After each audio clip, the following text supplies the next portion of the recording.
Bien le bonjour mesdames et messieurs, ici Maxime Bizot, fondateur de fiche-droit.com et on se retrouve aujourd'hui pour une nouvelle vidéo dans laquelle nous allons parler de l'arrêt Levert du 10 mai 2001.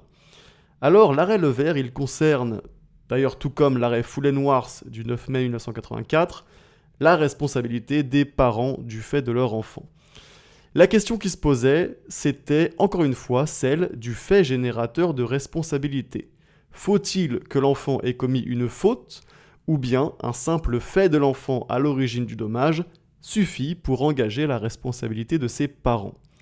On se souvient que l'arrêt Fouleyne-Wars avait répondu à cette question en affirmant qu'un simple fait de l'enfant à l'origine du dommage était suffisant. Mais cet arrêt n'avait pas été accueilli de manière unanime par les juges du fond, certains d'entre eux continuant d'exiger une faute de l'enfant pour que la responsabilité de ses parents soit engagée. Il revenait donc à l'arrêt Levert de trancher définitivement cette question. Alors, quels étaient les faits de l'affaire? Plusieurs enfants, élèves dans un collège, participent à une partie de rugby pendant une récréation. Et au cours de cette partie de rugby, l'un des enfants, Arnaud, est blessé à l'œil par un autre enfant, Laurent. Les parents d'Arnaud décident alors d'assigner en responsabilité les parents de Laurent afin d'obtenir réparation du préjudice subi.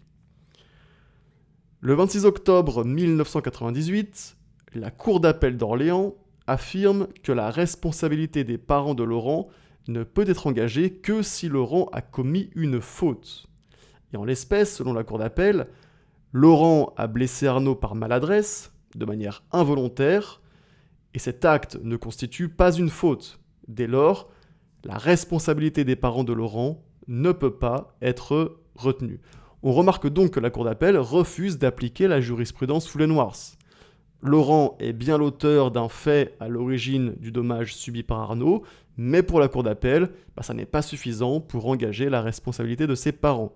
Il aurait fallu que Laurent ait commis une faute pour que la responsabilité de ses parents puisse être engagée. Et donc, à la suite de cet arrêt, Arnaud et ses parents décident de se pourvoir en cassation. Selon eux, il n'est pas nécessaire que Laurent ait commis une faute, un simple fait causal de sa part est suffisant, et dès lors, la réparation du préjudice subi doit être ordonnée. La question qui était posée à la Cour de cassation, c'était donc la suivante: l'enfant doit-il avoir commis une faute pour engager la responsabilité de ses parents? Et dans son arrêt Levert du 10 mai 2001, la Cour de cassation casse l'arrêt rendu par la Cour d'appel. Et elle affirme de manière très claire que la responsabilité de plein droit encourue par les pères et mères du fait des dommages causés par leur enfant mineur habitant avec eux n'est pas subordonnée à l'existence d'une faute de l'enfant. Ainsi donc, l'arrêt Levert s'inscrit dans le prolongement de l'arrêt Fouleyne-Wars. Il vient confirmer la thèse selon laquelle il suffit que l'enfant ait commis un acte qui soit la cause directe du dommage pour que la responsabilité de ses parents puisse être engagée. La responsabilité des parents du fait de leur enfant est donc une responsabilité de plein droit qui n'est en aucun cas conditionnée à une faute de l'enfant. Et sur ces bonnes paroles, cette vidéo est donc terminée. J'espère qu'elle vous aura aidé à bien comprendre l'arrêt Levert. Si c'est le cas, n'oubliez pas de me mettre un petit like et on se dit à bientôt pour une prochaine vidéo.